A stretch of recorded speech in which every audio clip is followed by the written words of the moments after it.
Welcome to Samba Samba. Enjoy the video. In this video, I will show you how to make a delicious stir-fry. First, let's talk about preparation. Gathering all your ingredients beforehand is key for a smooth cooking process. Make sure to chop your vegetables and protein into uniform pieces so they cook evenly. For your protein, whether it's chicken, beef, or tofu, marinating it for at least 30 minutes will infuse it with incredible flavor and ensure it stays tender. This step, often called mise en place, truly sets you up for success. Now let's get that protein perfectly cooked.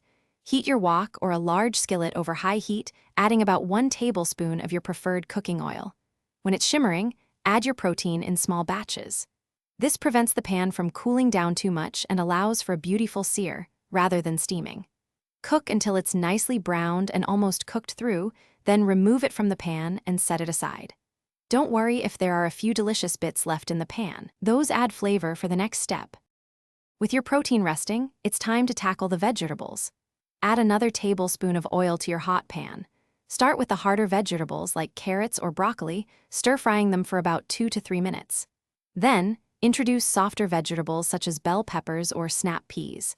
The trick is to keep everything moving constantly in the pan, ensuring they cook quickly and evenly, retaining their vibrant color and a delightful crisp tender texture. We want them cooked, but still with a bit of bite.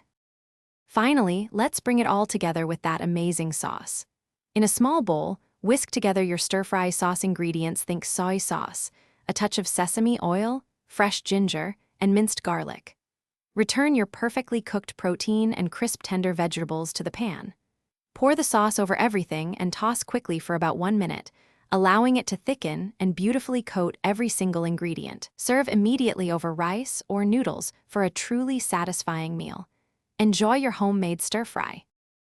Thanks for watching. Consider subscribing if we helped you.